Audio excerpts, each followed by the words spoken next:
আসসালামু আলাইকুম। আপনাদের মাঝে আরেকটা নতুন ভিডিও নিয়ে আসলাম। আজকে কথা বলবো হ্যাপি ফোর্স কোম্পানির সম্বন্ধে। ভিডিওটা ভালো লাগলে লাইক শেয়ার কমেন্ট করে দেবেন।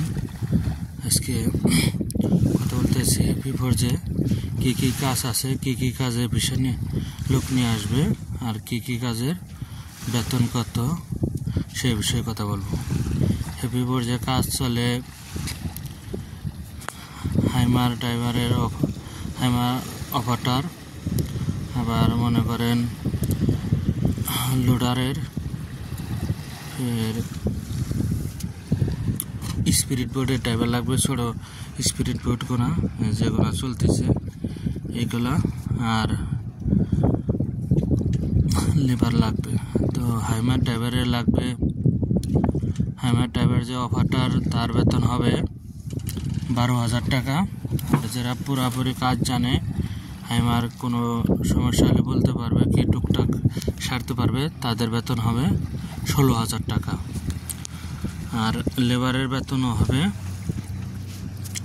7,000 টাকা। হ্যাপি ফোর্সে যে বাংলাদেশ থেকে আসতে চান মালদ্বীপ, সে আসতে পারবেন। হ্যাপি ফোর্স কোম্পানি অনেক ভালো কোম্পানি। হ্যাপি ফোর্সে ডেলি মাসে মাসে বেতন দিয়ে দেয়। আপনারা আসতে চাইলে আসতে পারেন। অনেকে প্রশ্ন করে, ভাই যে মালদ্বীপ যাইতে কতদিন লাগবে, আর হ্যাপি ফোর্সে যে আপনি কথা বললেন হ্যাপি ফোর্সের আসতে কতদিন লাগবে, হ্যাপি ফোর্সে ভিসা কত। ভাই মালদ্বীপ যে কোনো কোম্পানিতে আসেন 3-4 লাখ টাকা লেগে যায়। কি জন্য?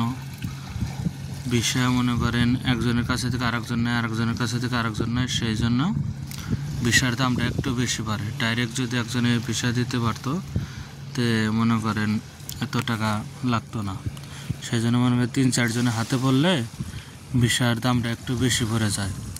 তো আপনারা যে কোনো দালালের কাছে দেন, দেখবেন যে দালালের লোক মালদ্বীপ 20টা 25টা কি 30টা লোক ঢুকাইছে, তার কাছে দিবেন। তো আপনারা টাকাতে আসতে পারবেন। তো হ্যাপি ফোর্সে কোম্পানিগুলো অনেক ভালো কোম্পানি।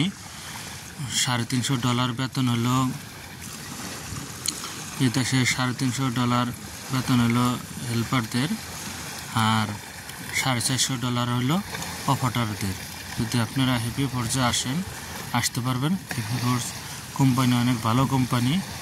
তো মালদ্বীপ যে ভাইরা বাংলাদেশ থেকে আসতে চান আসবেন।